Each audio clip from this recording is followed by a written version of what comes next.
जय श्री राम, हर हर महादेव। मारू दुख कोने संभलाऊं। राजा, रंग, साधु, संत, पड़ोसी दरेकने પોતપોતાના દુઃખ છે. બધા દુઃખી છે. સર્વમ દુઃખમ. ગુરુ ગોરખનાથની વાણી છે કે દરેક મનુષ્ય દુઃખી છે. રાજા, પ્રજા. જંગલ પણ દૂરથી સુંદર લાગે છે. ચોમાસામાં જાઓ ને તો જંગલ સુંદર લાગે, પણ જંગલને પણ દુઃખ છે. ફાડીને ઝાડ નીકળેલા છે. અરે ધરતી પર ભગવાન જે આવે છે, પ્રગટ થાય છે, એના જીવનમાં પણ ઘણા દુઃખ હોય છે, સંઘર્ષ હોય છે. મનુષ્યની તો વાત છોડો, ભગવાન જે ધરતી પર આવે છે, મહાપુરુષો આવે છે ધરતીના કોના કોનામાં, દરેક ધર્મોમાં, એ પણ દુઃખી હતા. એ પણ દુઃખી હતા. કોઈ પણ ધર્મના મહાપુરુષો આવેલા છે, એ બધા દુઃખી હતા. સર્વમ દુઃખમ.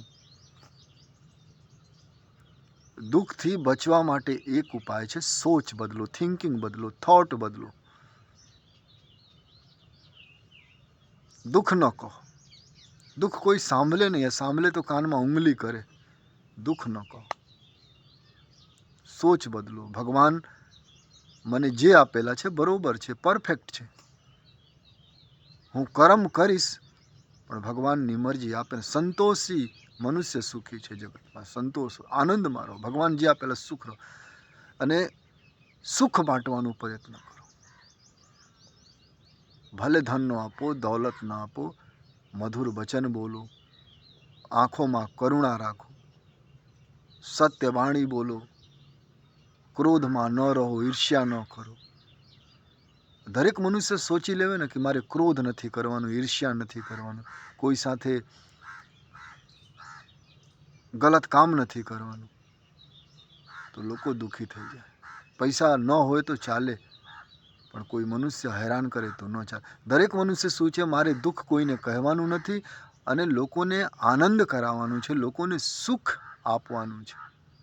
અને જે દિવસથી તમારા અંદર એ ભાવના આવી જાવે કે મારે લોકોને સુખ દેવાનું છે, લોકો સુખી રહે, મારા કારણે કોઈ દુઃખી ન રહે, એવા ભાવ આવી જાવે, દેન એન્ડ ધેર તમે સુખી બની જાઓ, સુખી થઈ જાઓ. જીવનમાં આનંદ આવી જાવે, જીવનમાં બુદ્ધત્વ ખીલી જાવે, જીવનમાં પ્રભુ પ્રગટ થઈ જાય.